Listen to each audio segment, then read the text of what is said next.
concrete is supposed to be eternal. Yet, in less than a blink of an eye, a localized detonation can turn solid structural partitions into lethal projectiles. Why did a single explosion demolish a wall in just a matter of seconds?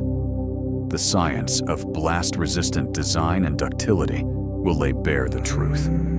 Welcome to Arkitrivia. Today, we investigate the terrifying physics of blast-resistant design, blast pressure waves, reflected pressure, and why ductility is the ultimate thin line between survival and total structural execution. When an explosive event occurs inside or immediately adjacent to a structure, it releases a violent compression front known as a blast pressure wave.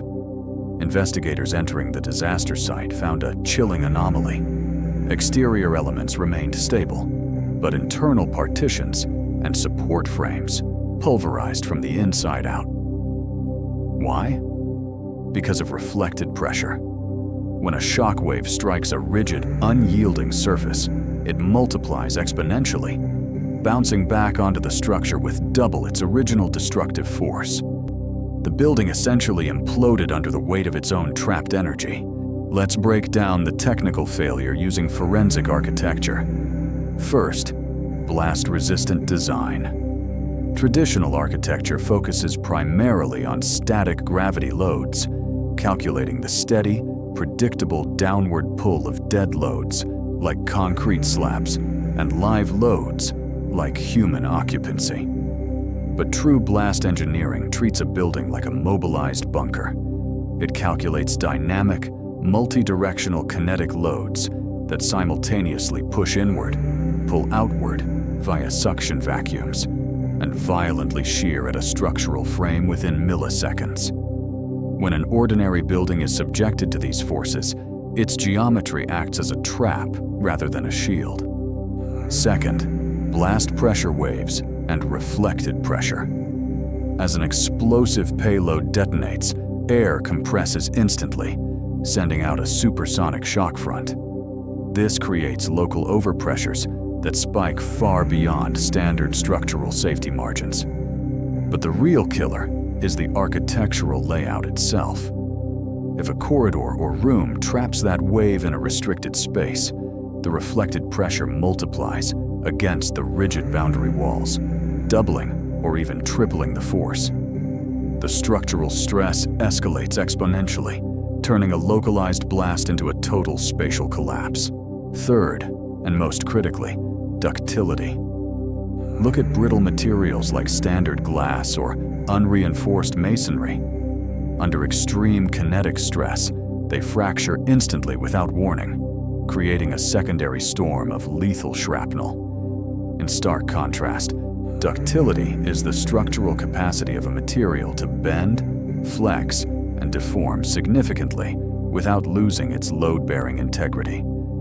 In high-stakes forensic engineering, a structure that can flex, yield, and absorb kinetic energy prevents catastrophic failure and saves lives. In the world of high-risk engineering, safety is never left to chance or guesswork. Let's look at how this is executed in real-world facilities that undergo the most rigorous tests. Buildings such as major financial institutions, government command hubs, and critical infrastructure prove that design is not just about aesthetics, it is a defense.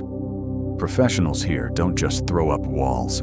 They analyze how energy moves when a disaster or blast hits. How do they do it?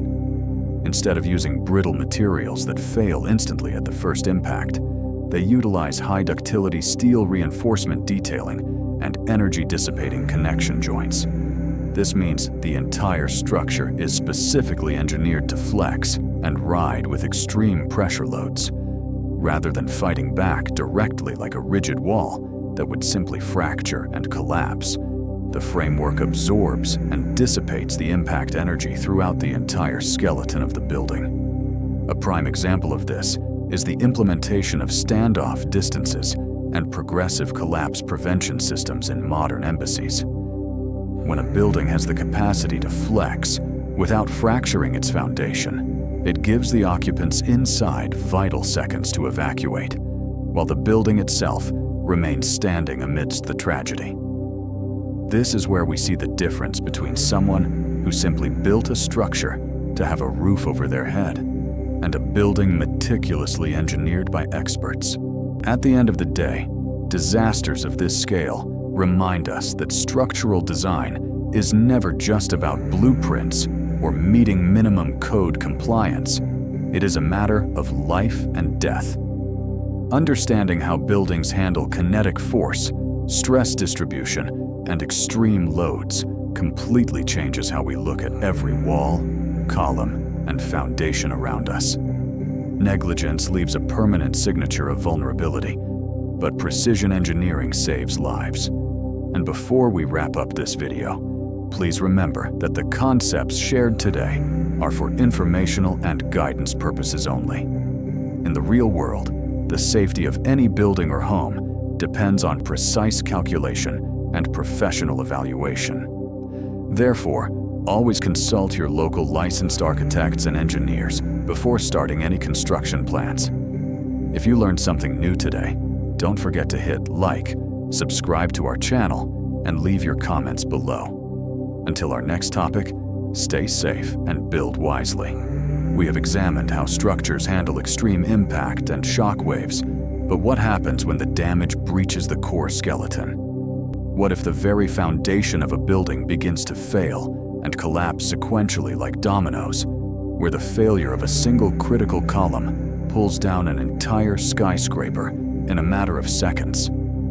This is the nightmare scenario of progressive collapse, where a localized failure is not contained, but instead triggers a catastrophic chain reaction throughout the entire structural grid. When redundancy fails, gravity takes over with unforgiving precision. Next week, we expose the catastrophic mechanics of structural failure and how engineers fight back using progressive collapse prevention, hardened shells, and advanced reinforced concrete hardening.